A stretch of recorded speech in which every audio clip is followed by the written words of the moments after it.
Assalamualaikum warahmatullahi ta'ala wabarakatuh. Innal hamdalillah nahmaduhu wa nasta'hdi wa nastaghfiruh wa na'udzu billahi min shururi anfusina wa min sayyiati a'malina.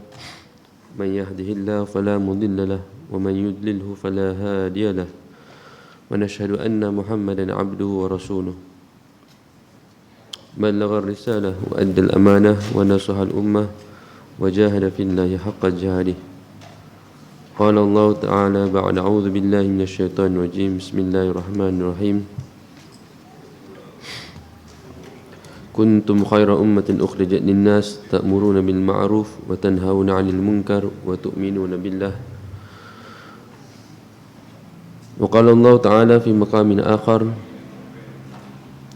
قد أفلح المؤمنون الذين هم في صلاتهم خاشعون والذين هم عن اللغو معرضون والذين هم للزكاة فاعلون والذين هم لفروجهم حافظون. وقال النبي صلى الله عليه وسلم من جاءه الموت وهو يطلب العلم ليهدي بالإسلام بينه وبين النبيين درجة واحدة في الجنة. وقال النبي صلى الله عليه وسلم في مقام آخر من خرج في طلب العلم فهو في سبيل الله حتى يرجع. صدق الله العظيم وصدق رسول الكريم ونحن على ذلك من الشاهدين. اللهم علمنا ما رشد أمورنا وعزنا من شرور أنفسنا ومن سيئات أعمالنا. رب اشرح لي صدري ويسر لي أمري واحلل عقدة من لساني يفقهوا قولي. Yang dimuliakan sidang jemaah muslimin dan muslimat Surau Ad-Diniyah,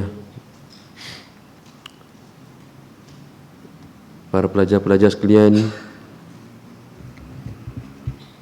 yang dikasihi oleh Allah Subhanahu wa taala, mari kita sama-sama bersyukur kehadirat Allah Subhanahu wa taala dengan pertama sekali kita mengucapkan alhamdulillah, dan yang keduanya kita menggunakan seluruh nikmat-nikmat yang dikurniakan oleh Allah Subhanahu wa taala kepada kita sejak kita kecil lagi sehingga hari ini, tuan-tuan dan Allah Subhanahu wa taala, untuk mentaati perintah Allah Subhanahu wa taala dan menjauhi segala perkara-perkara yang boleh mendatangkan kepada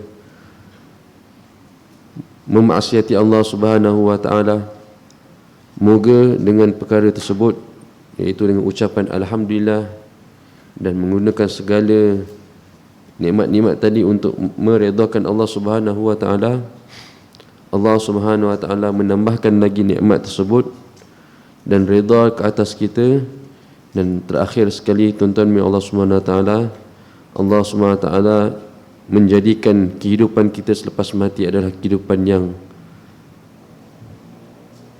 fauzan azimah, kehidupan yang berjaya dengan kejayaan yang sebenar-benarnya, dengan kejayaan yang maha agung di sisi Allah Subhanahu wa taala. Alhamdulillah, sekian lama kan saya pun lama tak datang sini. Bulan Ramadan ada jemputan tapi tak dapat. Kita betulkan jadi imam ni susah sikit bulan Ramadan, jadi tak boleh nak bergerak. Jadi saya cakap pada Ustaz Faizal tak dapatlah nak hadir lepas raya dah. Alhamdulillah dipanjangkan umur, ada rezeki lagi, maka kita hadir di sini untuk sama-sama kita berkongsi ilmu-ilmu yang Allah Subhanahu wa taala telah turunkan daripada langit untuk hamba-hamba Allah Subhanahu wa taala, yang mana dengan ilmu ini, yakni ilmu agama, ilmu wahyu, akan menyebabkan kita terselamat daripada azab Allah Subhanahu wa taala. Jadi perkongsian malam ini, muzakarah malam ini, dan moga diberkati oleh Allah Subhanahu wa taala, dan yang paling penting ilmu tadi dapat diamalkan dalam kehidupan kita insya-Allah. Qala musannif rahimahullahu taala wa nafa'ana bi ulumihi fid darain. Amin. Muka surat 201. Muka surat 201 bab yang ke-17, adab bertetangga. Adab bertetangga. Yang pertama ialah tidak menyinggung perasaan tetangga dengan perkataan atau perbuatan kerana hukumnya adalah haram. Bukan bertetangga saja, kan? Sesama orang Islam sekalipun, kan? Walaupun bukan jiran kita, yang kita tidak kenal ianya daripada mana, tapi kita tahu bahawasanya dia adalah orang yang Islam, yang beriman pada Allah Subhanahu Wa Taala, dengan percakapan kita, perbuatan kita menyakitinya adalah satu perkara yang dihukumkan sebagai haram, dan lebih-lebih lagi kepada jiran tetangga kita, yang kita tidak kenal pun hukumnya haram, yang rapat dengan rumah kita, dengan sebagai tetangga kita, lebih-lebih lagi tuan-tuan Allah Subhanahu Wa Taala. Yang kedua, tidak mengganggu keluarga tetangganya ataupun pembantunya, juga tidak merosakkan barang-barang milik tetangganya. Ini ulangan. Dan yang ketiga pada malam ini ialah mempelajari hak-hak bertetangga sebagaimana yang telah dijelaskan oleh Rasulullah sallallahu alaihi wasallam dalam sabdaannya, iaitu inna min haqqil jar ala jarihi idza marida an ya'udahu wa idza mata an yatba'a janazatahu wa idza istaqradahu an yuqridahu wa idza asabahu khairun hanna'ahu wa idza asabahu syarrun azzahu la yastatilu alaihi fil bina' tahjubu anhu ar-rih illa bi'idhnihi wa idza ishtara fakihatan falyuhdilahu fa in lam yuhdilahu falyudkhilha sirran wa la yu'ti sibyanahu syai'an mimma yughaizuna bihi sibyanahu. Rawahu Darimi fi Zuhdi. Hadis riwayat Imam Ad-Darimi di dalam kitab Az-Zuhud, kitab zuhud daripada kehidupan dunia. Baik.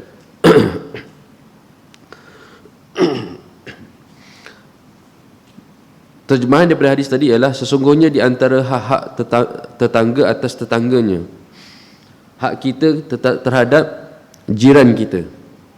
Jiran ni bukannya sebelah ataupun depan dan belakang, tetapi seperti mana mafhum hadis Nabi sallallahu alaihi wasallam, 40 kanan, 40 kiri, 40 depan, 40 belakang. Kalaulah kampung tu memang 40 itu je, maknanya satu kampung lah tuan-tuan ni.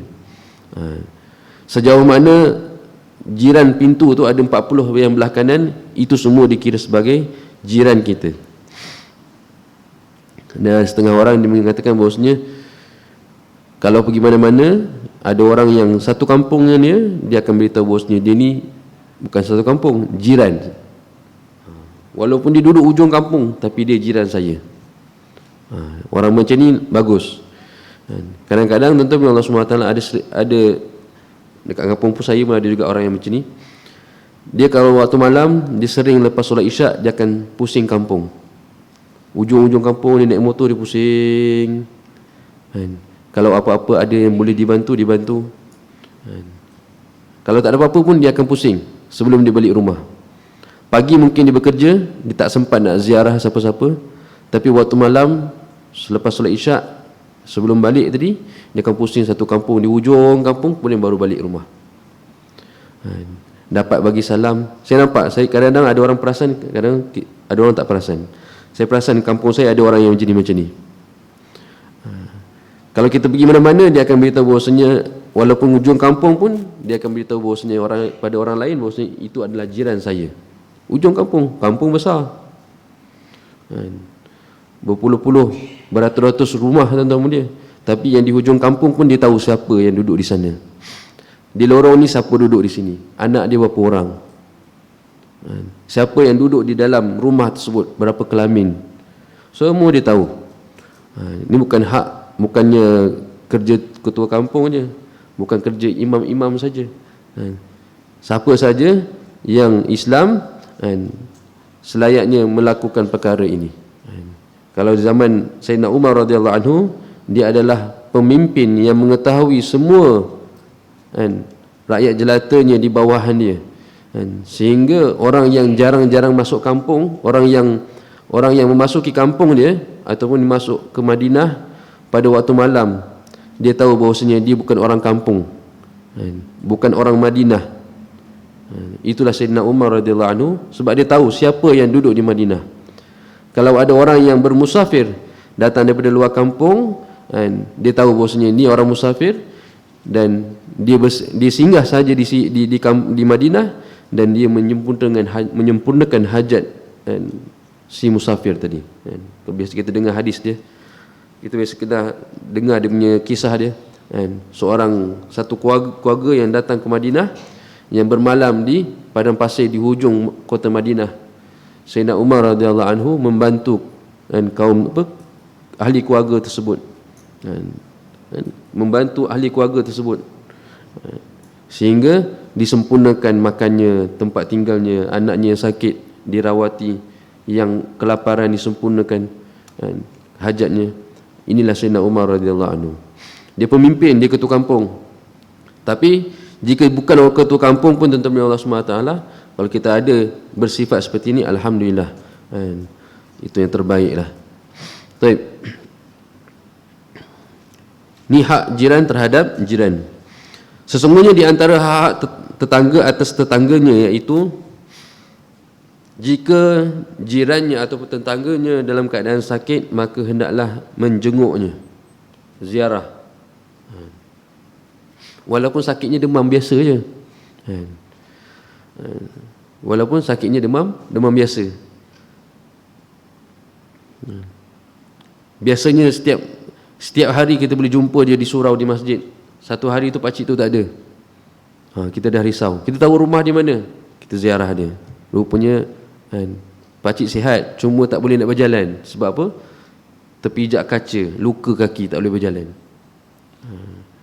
Hari malam semalam, saya kehilangan rakan lah, kawan kat kampung saya. Ni kawan yang hari-hari pagi, boleh katakan setiap minggu, kita akan sarapan sama-sama lepas solat subuh. Tapi kawan saya berumur juga, berumur juga. Malam semalam dia meninggal dunia. Kita sedekahkan Fatihah kepada beliau, Haji Rahim. Dia dialisis. Waktu dialisis tu terus dia Allah SWT ambil nyawa dia. Tapi kalau pagi-pagi tu insya-Allah dia sama-sama dengan kita, sarapan sama-sama. Jadi kalau orang yang macam ni, tuan-tuan, selalu bersama kita, sering bersama kita, tuan-tuan, sama ada di surau, di masjid, di mana-mana saja, tuan-tuan, bila dia pergi akan terasa kehilangannya. Terasa orangnya diam je, tapi kita tahu kalau kita nak makan, dia akan temankan kita. Baik. Jadi kalau jiran tetangga kita, tuan-tuan, ada yang sakit, maka untuk menyempurnakan hak sesama jiran, perlu diziarahi. Perlu diziarahi. Kadang-kadang kita tak tahu pun dia sakit. Kalau kita dah tahu daripada orang lain bahawasanya beliau sakit, terus tanpa berlengah-lengah lagi untuk ziarah.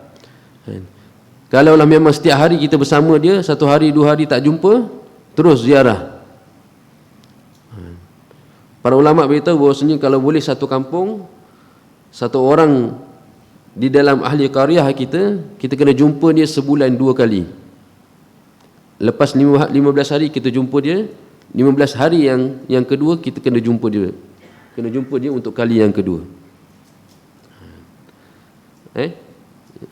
Barulah kita betul-betul menunaikan hak sesama jiran. Maknanya kita seling ziarah menziarahi. Bukan ziarah di waktu lebaran hari raya saja, tuan-tuan. Kerana Rasulullah SAW seorang lelaki, seorang rasul yang sering bergerak. Rasulullah SAW bukan sering berlama di dalam masjid, tetapi Rasulullah sering bergerak daripada rumah ke rumah, pintu ke pintu, menziarahi sahabat-sahabat baginda Rasulullah SAW. Baik.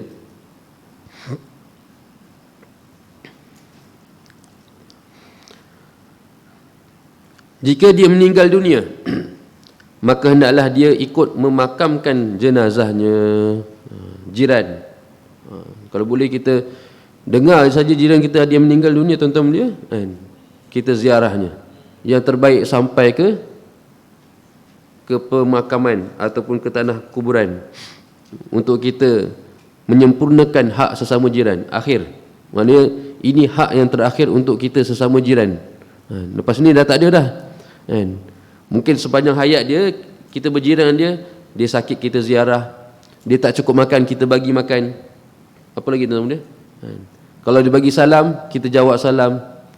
Tapi yang terakhir untuk jiran kita, tuan-tuan dia, apabila dia meninggal dunia, kita menziarahi ataupun kita mengusung jenazah dia sampai ke tanah perkuburan.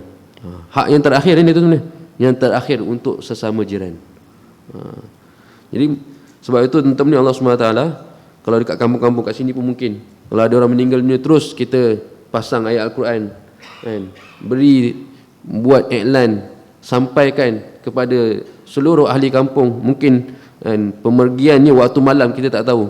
Kawan saya itu pukul 12 malam, dialisis petang, malam dia dah. Jadi kita tak tahu, kita beritahu kepada ahli kampung kita, sampaikan kepada mereka supaya semua, kalau boleh satu kampung, dapat menyempurnakan hak sesama jiran. Kalau kita rasa satu kampung tu jiran kita lah. Kalau orang yang kata bahawasanya 40 depan, 40 belakang, ikut hadis Nabi SAW, dia kira lah, oh ni tak masuk, rumah dia jauh sangat ujung kampung.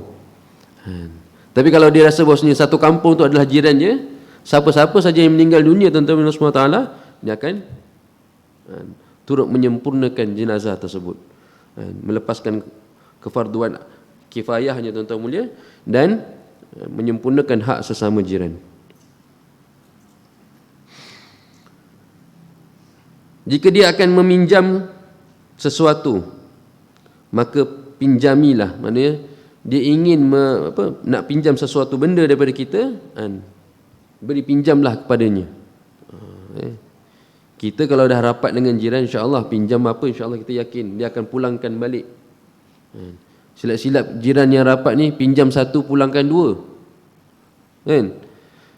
Contoh kata duit lah, pinjam 100 pulangkan 150. Bukannya bukan bunga, tak cakap pun bunga, tapi kerana ihsan, menyempurnakan jiran, hak jiran yang dalam keadaan kesempitan memerlukan wang, pada waktu tersebut dia sudi untuk memberikan wang, pinjamkan wang dia kerana ihsan, maka diberikan lebihan sebagai sedekah.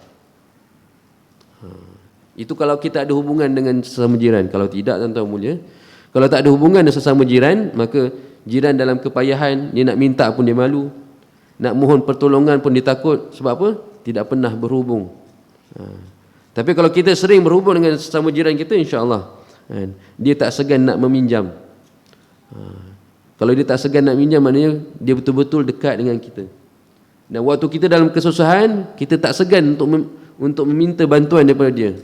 Maknanya di antara mereka berdua ni, jiran A dan jiran B ni hubungannya baik. Hubungannya baik. Jadi kalau dia nak meminjam, kita beri pinjam kepadanya supaya kita dapat menunaikan hak sesama jiran. Kalau tak mampu, pinjam 100, maaflah, saya ada duit minyak motor untuk besok nak pergi kerja je, contoh kata. Ada RM10 je untuk minyak pergi kerja. Kalau nak pinjam juga, kita ada jiran satu lagi. Saya boleh bawa tuan jumpa jiran kita satu lagi untuk mohon pinjaman, minta bantuan untuk meminjam.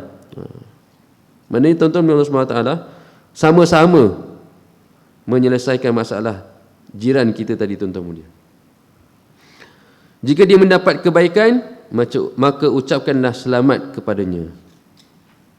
Alhamdulillah, ma'assalamah. Itu ucapan-ucapan yang kita perlu ucapkan kepada jiran apabila dia menerima segala jenis kebaikan. Dapat menantu baru, dapat cucu baru, dapat anak baru, dapat kenderaan baru. Kalau jiran yang tak baik, dia akan rasa kedengkian di dalam hati. Dia jiran yang dapat kebaikan, tapi dia rasa kedengkian dalam hati. Tak ada satu ucapan yang baik pun yang menggambarkan kegembiraan dia kepada jiran dia. Sebab itu dalam satu kisah seorang sahabat di zaman Nabi SAW. Sahabat ni tak famous, tapi Nabi SAW beritahu bahawasanya waktu sahabat tersebut masih hidup, Nabi beritahu dia ahli syurga sekali. Dia ahli syurga 2 kali. Dia ahli syurga 3 kali. Sahabat ni tak famous, tak seperti mana Saidina Umar, Abu Bakar, Umar, Osman, Ali, tuan-tuan mulia. Tetapi Nabi beritahu walau sahabat ni dalam keadaan dia kan, biasa-biasa saja, dia sahabat Nabi SAW masih hidup, Nabi beritahu dia adalah ahli syurga. Sahabat yang lain bertanya, apakah keistimewaan kamu, wahai sahabat Nabi SAW, sehingga Rasulullah beritahu bahawasanya kamu ahli syurga 3 kali.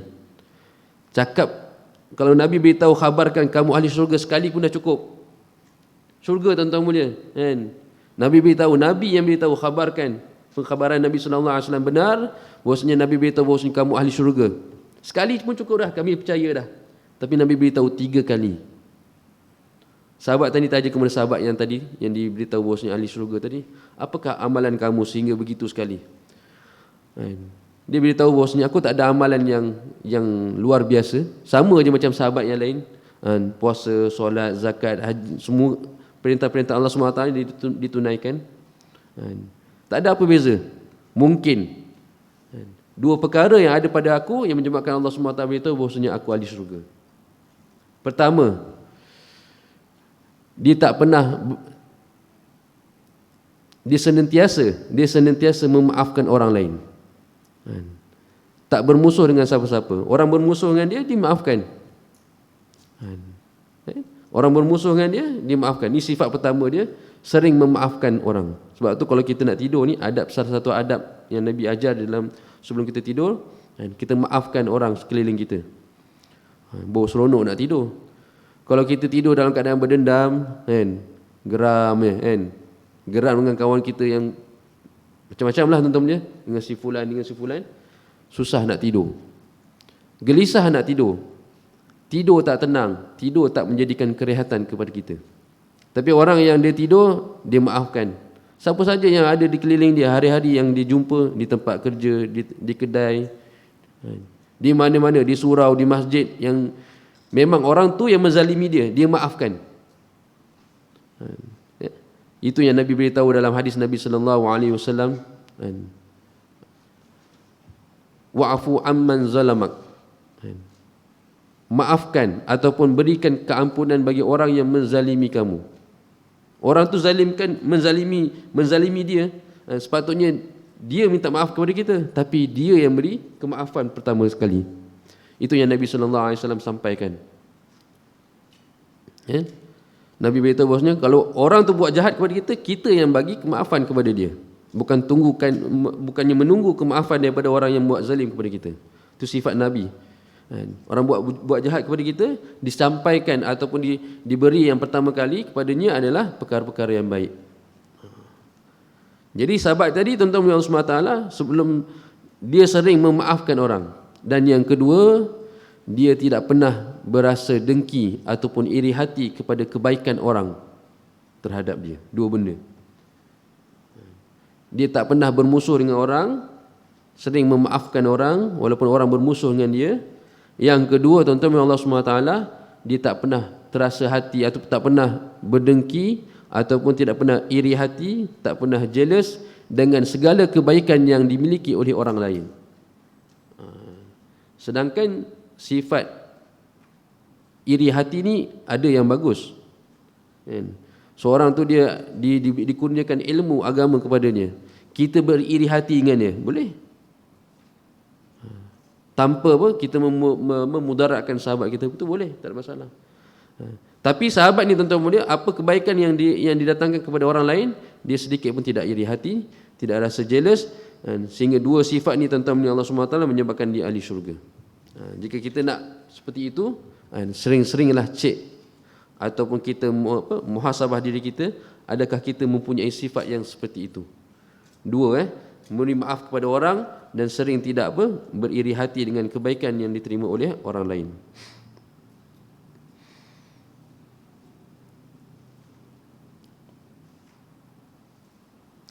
Jika dia tertimpa musibah, jirannya tertimpa musibah, maka bertakziahlah kepadanya.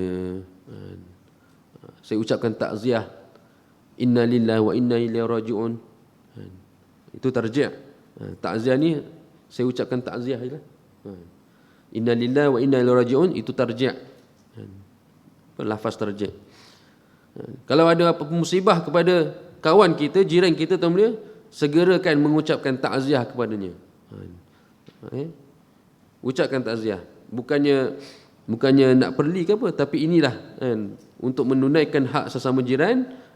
Musibah yang tertimpa kepada kawan, maka kita pun ambil sama kerisauan, sama-sama bersedih. Bukan nak iri hati, bukannya nak perli ke apa, tapi sama-sama berkongsi masalah. Taib.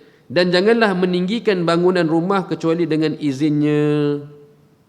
Rumah teres contoh kata, sini pun banyak rumah teres.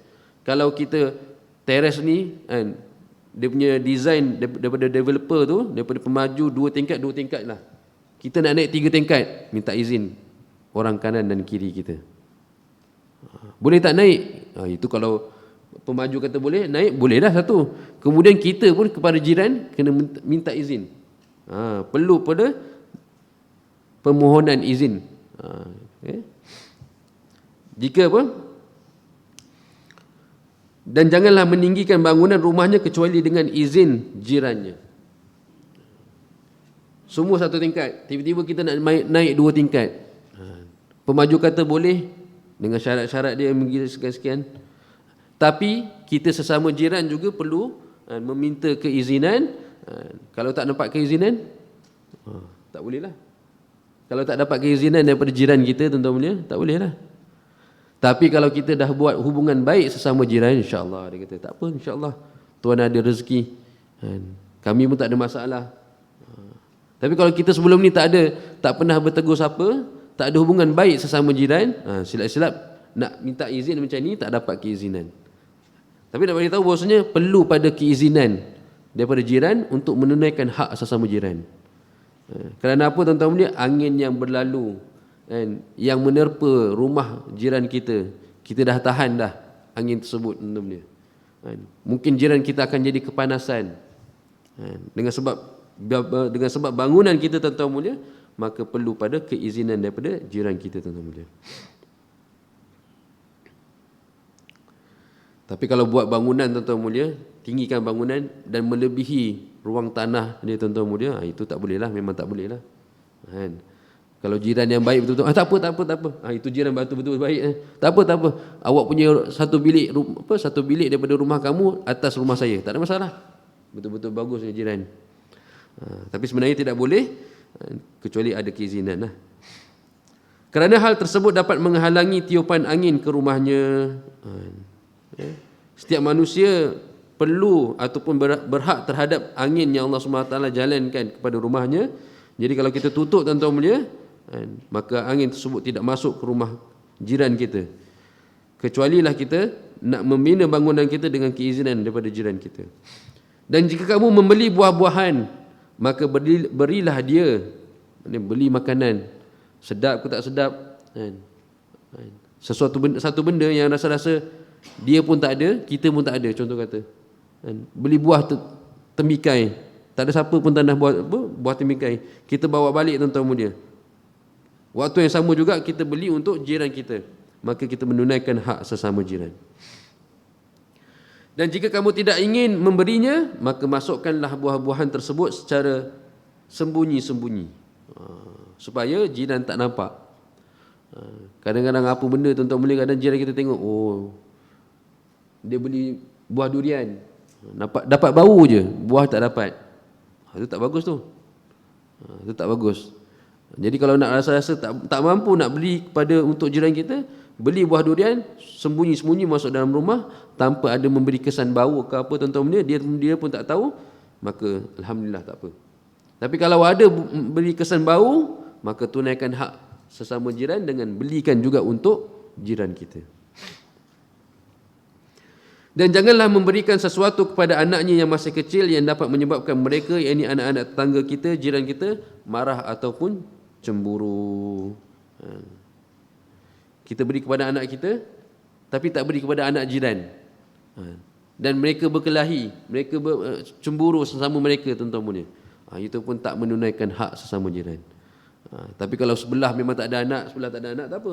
Tapi kebetulan anak kita memang main sama-sama, kita bawa sesuatu makanan untuk menggembirakan anak kita tetapi menyebabkan anak jiran kita rasa iri hati, itu tidak menyempurnakan hak sesama jiran. Macam mana nak buat? Jiran-jiran pun anak-anak mereka, walaupun perkara yang remeh temeh, benda yang kecil sebenarnya, kita perlu ada untuk beri kepada anak-anak. Jadi sebenarnya tuan-tuan Allah SWT ramai syekh-syekh di yang saya biasa jumpa, mereka ni dalam pakaian mereka sering ada gula-gula. Kan? Mereka ni mahabbah sesama anak-anak kecil. Suka bagi gula-gula. Jadi kita pun bukannya suka makan gula-gula. Ada gula-gula sentiasa dalam poket kita. Mungkin dalam poket kita ada tasbih, ada macam-macam benda. Di samping itu juga ada gula-gula untuk anak-anak kita dan anak-anak jiran kita, supaya kita dapat menghubungkan silaturahim dan sesama anak-anak jiran kita, tuan-tuan Allah SWT, kita dapat memuliakan mereka. Anak-anak ni mudah je. Berikan kemuliaan bagi mereka ni dengan menyempurnakan hajat-hajat mereka ni. InsyaAllah. Hadis yang diriwayatkan Imam Ad-Darimi. Yang pertama, dalam yang ketiga tadi ialah hak sesama jiran, tetangga tadi tuan mulia, 40 depan, 40 belakang, kanan kiri dan atas dan bawah tuan-tuan mulia. Semua perkara ni perlu disempurnakan. Kalau perkara ni tidak ada dalam kehidupan sesama jiran kita, maka kita tidak menyempurnakan hak sesama jiran. Walaupun semua benda ada dalam rumah kita, semua benda ada dalam rumah kita, tapi kita tak menyempurnakan hak sesama jiran, kelak nanti balik jumpa Allah Subhanahu Wa Taala, kita takut banyak amalan, banyak pahala-pahala yang kita bawa jumpa Allah Subhanahu Wa Taala tak sampai nak dalam kehidupan akhirat. Kerana apa? Hak sesama jiran kita tidak sempurnakan. Yang keempat, adab sesama jiran ialah berziarah ke rumah tetangga pada setiap jangka waktu yang tertentu, yang tidak terlalu sering. Ini yang saya dengar sikit sendiri, tuan-tuan Allah SWT. Sekarang ulama-ulama kita minta supaya kita sering jumpa jiran kita, orang kampung kita, setiap 15 hari. Tak terlalu kerap dan tak terlalu lama. Lepas 15 hari jumpa lagi, sembang dengan dia, ziarah dia. Tak jumpa kat rumah, jumpa di kedai minum, kedai kopi, jumpa di kedai, maknanya kena jumpa. Kena jumpa. Zur ghiban tazdad hubban, rawal bazar. Berkunjunglah pada setiap jangka waktu tertentu, nescaya akan bertambahlah rasa kecintaan di antara sesama kamu. Jadi tempoh waktunya apa tuan-tuan mulia? Ulama sekarang beritahu 15 hari sekali kena jumpa kita punya jiran. 15 hari sekali kena jumpa jiran tetangga kita, tuan-tuan mulia. Walaupun tak ada sebab apa-apa. Kita bawa lah apa-apa oleh-oleh, tuan-tuan mulia, kan? Baru balik daripada kerja, kan? Buah limau biasa je, tuan-tuan mulia, dia pun boleh beli. Tapi nak jadikan sebab supaya kita boleh ziarah jiran kita, tuan-tuan mulia Allah SWT, ni dah 15 hari ni. Bulan lepas dah jumpa, bulan ni tak jumpa lagi jiran kita ni. Ziarah, tuan-tuan mulia. Walaupun tak ada sebab. Walaupun tak ada sebab. Lagikah kalau orang yang hari-hari kita jumpa, tiba-tiba 2-3 hari tak jumpa, kita boleh ziarah. Sebab itu tuan-tuan Allah SWT, supaya hiduplah suasana agama di dalam kampung kita. Bukan nafsi-nafsi. Nak cerita nafsi-nafsi, engkau-engkau, aku-aku dalam kubur. Kat dunia ni tuan-tuan Allah SWT, hidup bermasyarakat ni wajib dah. Kalau ada orang yang mahu bahawasanya dia hidup seorang-seorang, belum sampai waktunya. Kerana hadis Nabi SAW beritahu bahawasanya nanti satu masa kamu akan di akhir penghujung kehidupan dunia ni, tuan-tuan Allah SWT, kita perlu pada pengasingan diri. Maksiat bermaharajalela, dan tidak ada sebab untuk kita selamatkan diri kita kecuali kita asingkan diri kita. Tapi waktu tu belum sampai lagi, tuan-tuan. Waktu sekarang inilah waktu kita bermasyarakat. Perlu buat hubungan sesama jiran. Sama saja, kawan ke tak kawan, kenal ke tak kenal, kita buat hubungan silaturahim. Zur ghibban tazdad huban. Berkunjunglah pada setiap jangka waktu yang tentu. Maknanya kita ada waktu dia. Tempoh waktu. Jangan terlalu lama sangat. Setahun baru jumpa jiran kita. Itu lama sangat. Tahun depan baru nak jumpa, dah orang lain. Dah pindah rupanya jiran kita. Ulama beritahu sekarang ialah setiap 15 hari sekali perlu ziarah menziarahi. Sebab tu kita buat usaha ziarah. Kan? Tak tunggu apa dan tuan-tuan, setiap hari-hari kita jumpa kawan kita. Kan? Jiran tetangga kita. Sebab tu kita buat ziarah petang-petang, rumah ke rumah, pintu ke pintu. Kan? Untuk inilah menyempurnakan hak sesama jiran. Kadang-kadang kalau kita tak jumpa tuan-tuan, kan, siapa yang duduk dalam tu pun kita tak tahu. Orang Islam ke, bukan Islam ke. Kan? Dalam tu lelaki perempuan yang bukan mahram pun kita tak tahu tuan-tuan. Tapi dengan usaha ziarah ni, Allah Akbar. Kadang-kadang dalam tu ada orang yang sakit. Kita ziarah ni, rumah ke rumah, pintu-pintu, jumpa orang yang sakit tuan-tuan. Pakcik ni masuk kampung ni bila pun tak tahu, tahu-tahu dah tak boleh berjalan. Kita dapat ziarah. Rahmat turun apabila kita sering ziarah menziarahi. Kampung kita diliputi dengan kasih sayang. Malaikat melindungi orang kampung kita apabila kita sering melaksanakan amalan ziarah menziarahi. Dan ziarah menziarahi ini adalah amalan ahli syurga. Dalam syurga dah tak ada solat, puasa, zakat, haji. Kita nak solat kat dunianya, kat dalam syurga amalannya ialah ziarah menziarahi. Umat baginda Rasulullah sallallahu alaihi wasallam akan menziarahi baginda Rasulullah. Dan Rasulullah sendiri akan menziarahi umat-umat baginda Rasulullah sallallahu alaihi wasallam. Orang yang syurganya di atas tinggi, kan? Dia berpeluang untuk menziarahi orang yang syurganya di bawah. Ni amalan ahli syurga. Tapi kalau kampung kita penuh dengan amalan ahli syurga, insya-Allah. Jadi doalah supaya kita yang sering ziarah menziarahi, satu masa Allah SWT, ya Allah, di dunia kami diberi peluang untuk ziarah menziarahi, jangan engkau menafikan ataupun menidakkan kami untuk ziarah menziarahi di dalam syurgamu. Ini amalan ahli syurga. Kita kenal ke tak kenal, walaupun orang bukan Islam pun kita boleh ziarah. Berapa ramai orang bukan Islam yang kata, aku sesama yang bukan orang Islam, tapi tak kenal pun siapa jiran. Tiba-tiba datang orang Islam, datang nak kenal, nak berkenalan, nak ambil tahu tentang keberadaan dia di kampung tersebut. Masya Allah. Betapa cantiknya Islam itu, tuan-tuan. Baik. Yang kelima, memberikan bantuan jika sang tetangga membutuhkannya, yakni memerlukan bantuan tersebut. Sama ada kita mampu untuk membantu ataupun tidak. Mungkin yang diperlukan dari segi kewangan. Tengok dalam poket kita pun sempit juga rupanya. Kita bawa dia jumpa, kawan saya ni insya-Allah dia boleh bantu. Jadi bantuan kita mengenalkan kepada kawan yang lain yang boleh membantu pun ada sebagai satu bantuan. Dan kita menyempurnakan hak sesama jiran. Dia minta kepada kita, mungkin dia tak segan. Kebetulan kita pun tak ada juga. Kita bawa dia pergi jumpa orang yang insya-Allah kita rasa dia insya-Allah ada duit. Jadi tuan-tuan Allah SWT, kita pun dia tak segan meminta kepada kita dan kita bantu dia, maka saling menyempurnakan hak sesama jiran. Satu masa nanti kita pula perlukan bantuan, maka kita pun jumpa dia. Maka itulah kehidupan apabila kita menyempurnakan hak sesama jiran. Yang keenam, kadang-kadang tuan-tuan Allah SWT, kita ada masalah dengan adik-beradik pun kita jauh, segan nak minta. Ada abang, ada adik tapi duduk jauh daripada sini.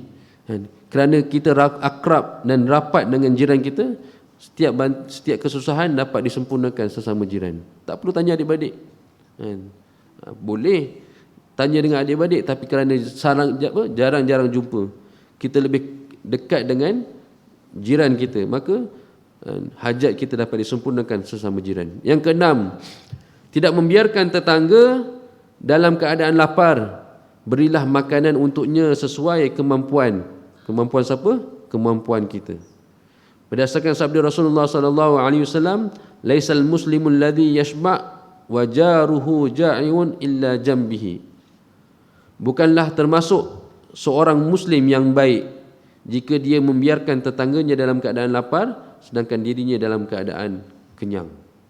Kenyang maksudnya apa tuan-tuan? Sekurang-kurangnya kalau kita makan pagi cukup, makan tengah hari cukup, makan malam cukup, tiba-tiba jiran kita satu waktu dia tak makan, lapar dia, tidur dalam keadaan lapar, kita nanti di akhirat akan ditanya. Kita di akhirat akan ditanya tuan-tuan. Kerana hak untuk menyempurnakan jiran kita yang dalam keadaan lapar tadi adalah tertanggung kepada kita. Tertanggung kepada kita. Kalau nak cerita tentang pemimpin tu mungkin ada lah kan. Tetapi yang paling dekat sesama kita ni. Hubungan sesama jiran walaupun bukan orang Islam, tuan-tuan mulia. Kalau jiran kita dalam keadaan lapar, kita yang Nabi beritahu bahawasanya bertanggungjawab ke atas kelaparan tersebut. Rasulullah sallallahu alaihi wasallam berkata kepada sahabat Abu Zarin, "Ya Abu Zarin, idza tabaqta maraqatan fa akthir ma'aha wa ta'ahad jiranaka." Rawahu Muslim. Wahai Abu Zarin, jika kamu memasak maruk, yakni kuah, maka perbanyakkanlah airnya dan saling berbagilah dengan tetanggamu. Maksudnya mungkin lauk tu tak banyak, kita pun tak mampu nak buat masakan setiap hari banyak-banyak berkawah-kawah, tapi Rasulullah minta supaya kita ni sering banyakkan kuah. Supaya apa, tuan-tuan? Boleh dibahagi-bahagikan sesama jiran. Mungkin kita tak boleh nak bahagikan yang isinya, kuahnya pun jadi. Kerana kadang-kadang kuah ni, tuan-tuan mulia, jiran kita pun tak dapat nak rasa, tuan-tuan mulia. Dia dalam keadaan lapar tadi, tuan-tuan mulia, kuah yang sedap tadi pun dia tak dapat nak rasa. Contoh kata sup kan, sup. Sup ni senang je nak buat, tuan-tuan mulia. Kadang-kadang sup tulang, bukan ada demi tulang ni pun tak diisi. Tapi sup tu, tuan-tuan mulia. Orang yang sakit minum sup sihat, alhamdulillah. Orang yang lapar minum sup boleh kenyang, tuan-tuan mulia. Nabi dah beritahu dah. Sebelum datangnya kita punya makanan sup ke apa, tuan-tuan mulia, Rasulullah dah beritahu. Kita masak apa, tuan-tuan mulia, banyakkan kuahnya supaya kita dapat membahagi-bahagikan sesama jiran. Masya-Allah. Untung juga kalau orang yang suka memasak ni, tuan mulia, rajin masak kan. Laki bini pandai masak. Lepas tu suka nak bagi-bagi orang, masya-Allah. Ini paling cepat nak tangkap hati orang. Tips ataupun senang untuk menawan hati seseorang dengan makanan. Rugi juga kalau orang tak pandai masak. Sikit-sikit nak beli kan. Dia keberkatan dari beli tu, alhamdulillah suka bagi orang, tapi keberkatan air tangan tu tak ada.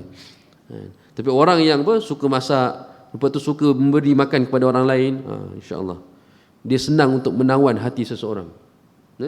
Senang nak menawan hati seseorang. Jiran baru pindah tak kenal, hari pertama dia datang terdah bagi makanan. Oh, masakan ni sedap lah jiran kita ni. Hari kedua tak ada nak masak apa-apa pun, semang-semang dah dekat, tuan-tuan mulia. Masya-Allah.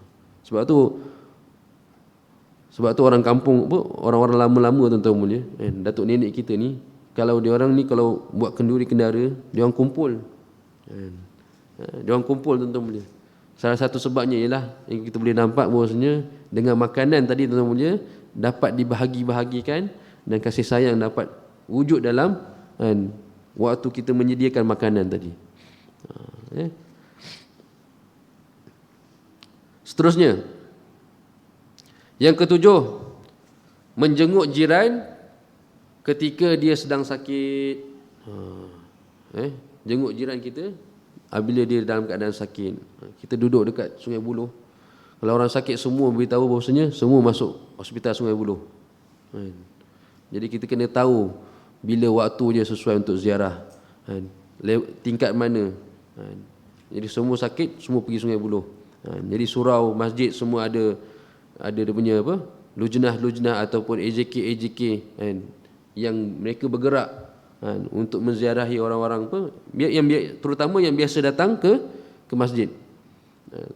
Ada sekali tu saya jarang sembahyang Jumaat dekat kampung saya sebab kita bekerja kan. Dalam satu announcement hari Jumaat ialah memberi bantuan kepada ahli qaryah yang sedang sakit di hospital. Dan Nazir beritahu bahawasanya ahli qaryah kita yang sedang sakit ni bukan orang Malaysia, orang Indonesia, tapi kerana seringnya dia menjadi ahli jemaah 5 waktu, tak pernah miss, jadi hati jemaah tersebut rasa kehilangan apabila dia sakit. Dia sakit je, wak ni AJK pun syarat, kita buat tabung, buat bantuan.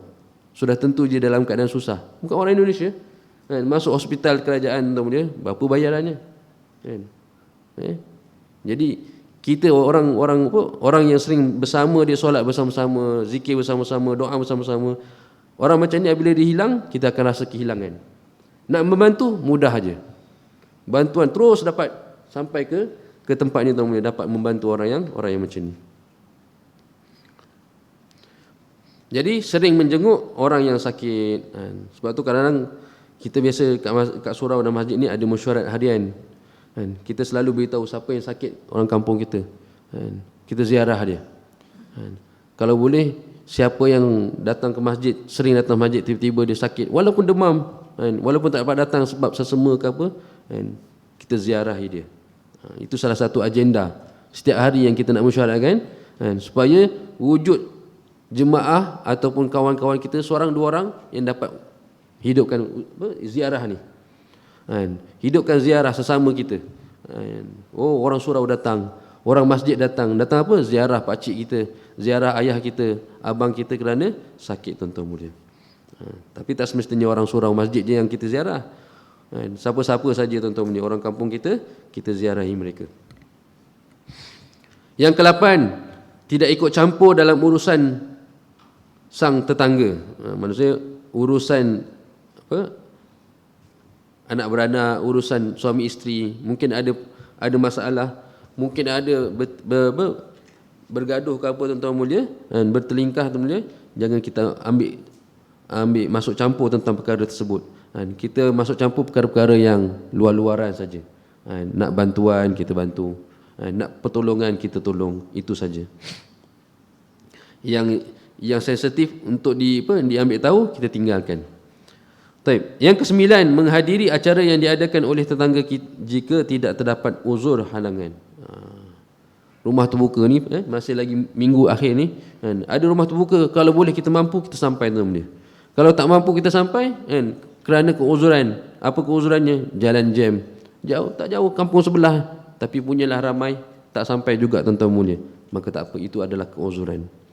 Tak sihat, tuan-tuan mulia, maka itu adalah keuzuran. Jika tidak ada keuzuran, untuk menunaikan hak sesama jiran, kita menyempurnakanlah jemputan tersebut. Yang ke-10, mengucapkan selamat ketika sang tetangga berada dalam keadaan kegembiraan. Tadi dah sebut. Yang ke-11, menunjukkan rasa gembira ketika mereka berada dalam kegembiraan. Dapat cucu baru, dapat anak baru, rasa kegembiraan tu wujud. Kalau kita rasa macam iri hati, tuan-tuan, kita buat gembira. Satu masa, tuan-tuan, apa yang ada dalam perasaan kita, iri hati, kita boleh buang. Tapi apabila depan dia, kita buat rasa kegembiraan kita, tunjukkan kegembiraan kita kepada jiran kita. Yang ke-12, memaafkannya jika dia berbuat salah. Ada apa saja yang dia lakukan dalam keadaan terlepas kata perbuatan dia, tuan-tuan mulia. Sebab tu Nabi beritahu tadi, silman qata' wa'afu amman zalamak wa ahsin man asa ilaik. Silman qata', hubungkan silaturahim dengan orang yang nak memutuskan hubungan silaturahim dengan kita. Nabi ini dia bukannya tunggu orang buat baik dengan dia, tak. Orang yang buat jahat pun Nabi balas dengan kebaikan. Sebab tu orang kafir pun, tuan-tuan mulia, tertawan dengan Nabi SAW dengan sifat yang seperti ini. Wa'afu amman zalamak, berikan kemaafan kepada orang yang membuat kezaliman kepada kita.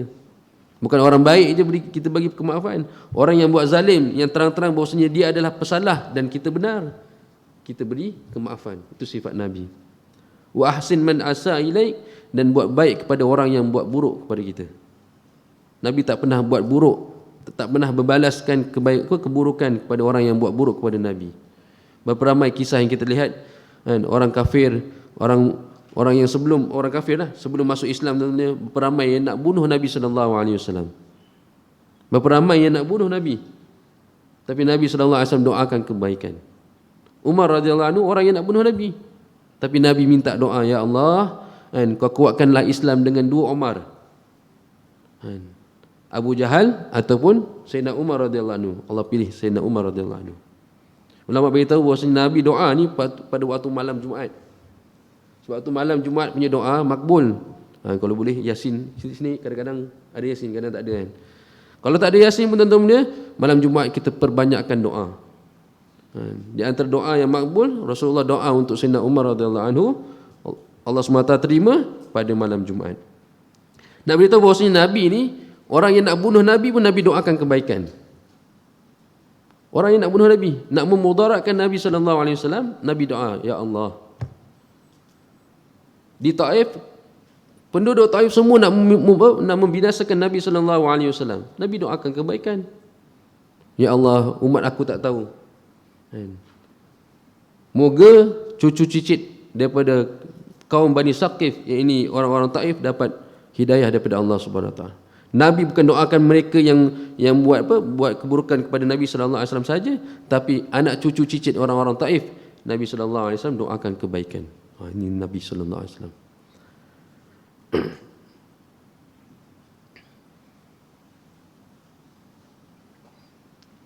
Yang ke-13, tidak memandang barang atau makanan yang dibawa oleh sang tetangga ke rumahnya.